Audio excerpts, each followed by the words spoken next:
मणिपुर के मुख्यमंत्री का इस्तीफा जल्द से जल्द ले लेना चाहिए। कल जो ड्रामा घटा इम्फाल में, वो दर्शाता है कि बीजेपी के हाईकमान, प्रधानमंत्री, गृहमंत्री स्थिति के काबू में नहीं है। गृहमंत्री भी मणिपुर गए हैं और उसका कोई सकारात्मक असर नहीं देखने को मिला है।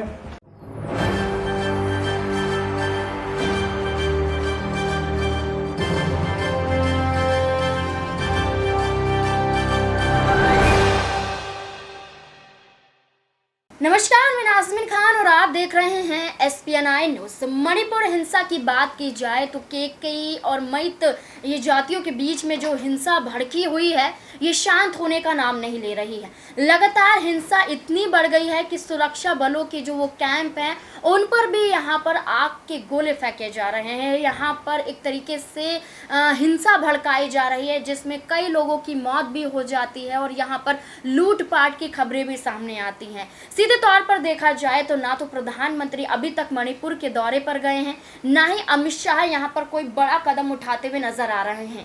ऐसे में देखा जाए तो 2024 का चुनाव नजदीक है। लोकसभा चुनाव को देखते हुए अमित शाह, प्रधानमंत्री नरेंद्र मोदी और उनके तमाम मंत्री जो दिग्गज चेहरों के रूप में देखे जाते हैं, जिन्हें सीधे तौर पर मणिपुर जाना चाहिए, वो किसी और राज्य की तरफ अपना रुख करते हुए नजर आ रहे हैं। राजस्थान जाते हैं, मध्य प्रदेश जाते हैं, कर्नाटक में जब विधानसभा चुनाव था उस वक्त से मणिपुर में हिंसा देखी जा रही है, लेकिन उस वक्त से लेकर अब तक हिंसा शांत नहीं हो पा रही है, जिसको लेकर यहाँ पर भारतीय जनता पार्टी की बात की जाए तो कोई भी अभी तक मणिपुर नहीं पहुँचा है। अमित शाह की बात की जाए तो वो बैठक करते हैं, एक मीटिंग करते हैं, उसके बाद भी वहाँ पर हिंसा शांत होने का नाम नहीं लेती है। इसी बीच क्या देखने को मिलता है कि जो मणिपुर के मुख्यमंत्री होते हैं, वो सीधे तौर पर अपना इस्तीफा देने की भी बात करते हैं। वो ये कहते हुए नजर आते हैं कि उनसे अब मणिपुर के हालात संभलते हुए नजर नहीं आ रहे हैं। अब मैं मणिपुर में ज़्यादा दिनों तक यहाँ पर मुख्यमंत्री के पद पर नहीं रह सकता हूँ। सीधे तौर पर राज्यपाल को अपना इस्तीफा सौंपने जा रहे थे, लेकिन बीच में रुक जाते हैं। लेकिन उसके बावजूद आप देखेंगे कि मुख्यमंत्री अभी भी बने हुए हैं, इस्तीफा वापस ले लेते हैं, लेकिन मणिपुर के हालातों पर अभी तक कोई भी संज्ञान नहीं लिया जाता है। जिसके बाद सीधे तौर पर यह कहा जा रहा है कि यहाँ पर मणिपुर के मुख्यमंत्री को इस्तीफा दे देना चाहिए। जो इस्तीफा जो वो पहले देने की बात कर रहे थे, वो उन्हें अब दे देना चाहिए, क्योंकि जिस बात को लेकर इस्तीफे की मांग की गई थी और पेशकश वो खुद करते हुए नजर आए थे, वो यहाँ पर शांत होता हुआ नजर नहीं आ रहा है। तो ऐसे में अगर वो इस्तीफा देते हैं तो राष्ट्रपति शासन लागू होता हुआ नजर आएगा। सारे फैसले यहाँ पर राष्ट्रपति के पास चले जाएंगे और वही यहाँ पर कदम उठाते हुए नजर आएंगे। यहाँ पर अमित शाह गिरते हुए नजर आते हैं, जो गृह मंत्री हैं, प्रधानमंत्री नरेंद्र मोदी गिरते हुए नजर आते हैं, तमाम लोग यहाँ पर गिरते हुए नजर आते हैं भारतीय जनता पार्टी की तरफ से, क्योंकि सरकार उनकी मणिपुर में हिंसा उनकी वजह से भड़क रही है, लेकिन शांत अभी तक नहीं करवाया जा रहा है, जिसको लेकर कांग्रेस भी लगातार निशाना साध रही है। और कांग्रेस की तरफ से काफ़ी कुछ खुलासे किए जा रहे हैं और इन खुलासे के तहत यहाँ पर अमित शाह सीधे तौर पर फंसते हुए नजर आ रहे हैं। क्या कुछ कांग्रेस की तरफ से कहा जा रहा है, देखिए इस रिपोर्ट में। अत्यंत गंभीर मुद्दे को लेकर हम आपके सामने आए हैं, क्योंकि मणिपुर इस देश का हिस्सा है, 2 महीनों से जल रहा है और इस देश के प्रधानमंत्री को रत्ती भर इस देश के एक अभिन्न हिस्से की चिंता नहीं है। असलियत तो यह है कि नफरत से भरा तानाशाह प्यार से डरता है और प्यार के विरोध में खड़ा है। प्रधानमंत्री ने 2 महीनों से मणिपुर की कोई सुध नहीं ली, प्रचार प्रसार करते रहे, चुनाव में अपना बूथ मजबूत कराते रहे, अमेरिका इजिप्ट घूमते रहे।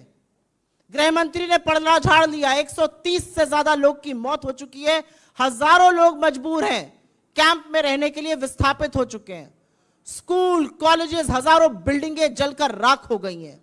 और जब राहुल गांधी जी ने ठाना कि उनको वहां जाना है और वहां जाकर भारत जोड़ो को जारी रखना है, तो उनके रास्ते में अवरोध, उनके रास्ते में रोड़ा बनने का काम क्यों कर रही है भारतीय जनता पार्टी की मणिपुर की सरकार?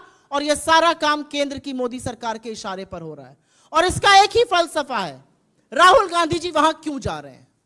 राहुल गांधी जी वहां पर टूटे बिखरे सपनों को सजोने के लिए, जिन लोगों का विश्वास हिल गया है, जिनके मन में शंका है, उनमें विश्वास जगाने के लिए, प्यार जताने के लिए, लोगों के आंसू पोंछने के लिए, लोगों को यह विश्वास दिलाने के लिए कि हम आपके साथ इस दुख की घड़ी में खड़े हैं और हम हर कीमत पर दुख की इस घड़ी में पार हो जाएंगे।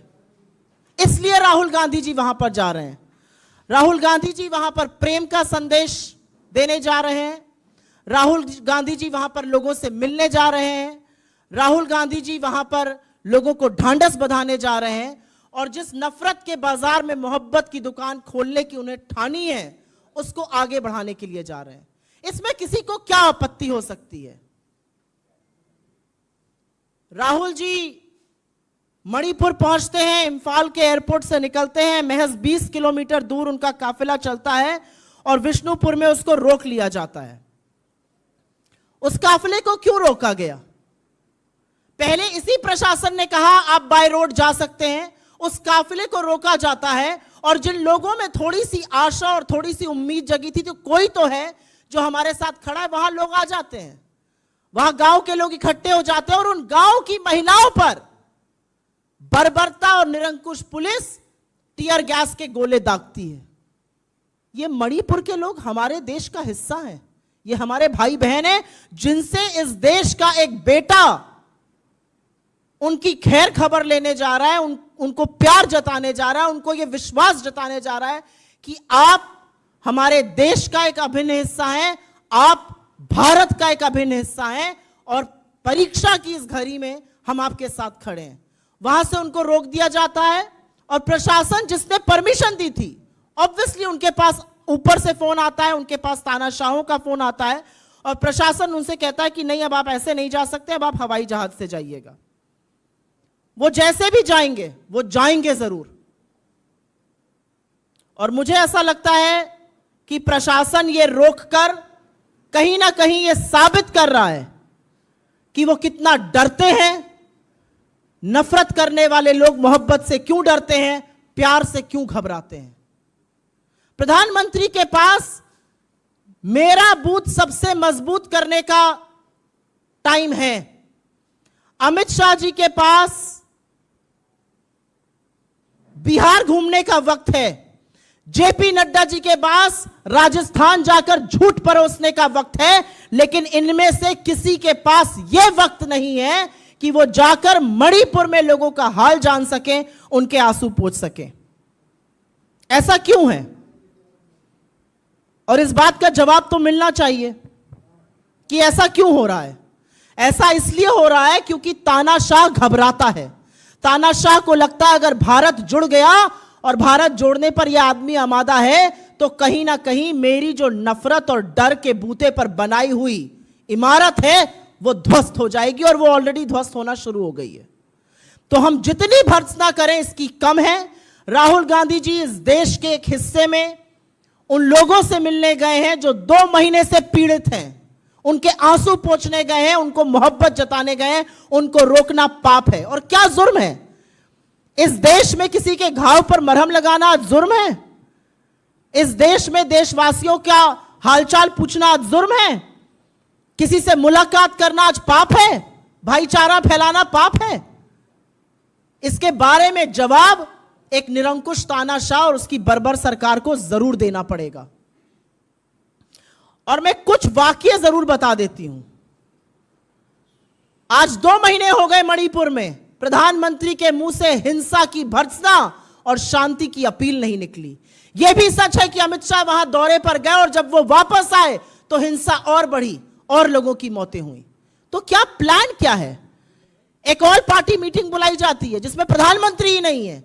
उस मीटिंग में जो एकमात्र रिप्रेजेंटेटिव मणिपुर के हमारे पूर्व मुख्यमंत्री थे, उनको कुल गिनकर 3 मिनट बोलने दिया जाता है। आपका प्लान क्या है मणिपुर में शांति बहाल करने के लिए? मीडिया को मैनेज करके आप मणिपुर की आग और हिंसा को शांत नहीं कर सकते हैं। मणिपुर के लोगों से बात कीजिए, उनका विश्वास जीतिए, और जो ये कोशिश कर रहा है उस कोशिश को और आगे बढ़ाइए। और मैं ये इसलिए कहना चाहती हूं क्योंकि कांग्रेस हर बार जब इस देश पर संकट आया है, जब इस देश पर दिक्कतें आई हैं, तो खड़ी हुई है। चाहे वो महात्मा गांधी हो, जो नोआखली पहुंच गए थे अपनी जान की बाजी लगाकर और हिंसा को शांत करके अमन चैन बहाल कर ही उन्होंने बात मानी थी, या चाहे वो नेहरू हो, जिन्होंने यही दिल्ली में समस्या हुई और वो खुद मैदान में उतर गए, या इंदिरा जी हो जो बेलछी खुद पहुंच गए, और या आज राहुल जी हो जो खुद पहुंच गए हैं और चाहते हैं कि यह हिंसा रुक जाए, क्योंकि हिंसा की लेश मात्र एक सभ्य समाज में जगह नहीं है। लेकिन उनको रोका जा रहा है। रोकना हिंसा को है। जैसे कि आपने सुना, उन्होंने साफ तौर पर सच्चाई बताई है कि मणिपुर में जो हिंसा भड़क रही है उसमें कहीं ना कहीं हाथ भारतीय जनता पार्टी का है, क्योंकि जब जब चुनाव आते हैं तब कहीं ना कहीं यहाँ पर हिंसा भड़काने का काम किया जाता है। और ऐसे में चुनाव जीतने का ये इनका एक एजेंडा है जो चुनाव के दौरान यहाँ पर वो रचते हुए नजर आते हैं। अब ऐसे में क्या मणिपुर हिंसा शांत हो पाएगी? अब राष्ट्रपति शासन लागू हो जाएगा तो क्या उसके बाद राष्ट्रपति कोई कदम उठाते हुए नजर आएंगी? क्या सीधे तौर पर अमित शाह से इस्तीफा मांगते हुए नजर आएंगी? क्या है आपकी राय? कमेंट बॉक्स में ज़रूर बताएं। धन्यवाद।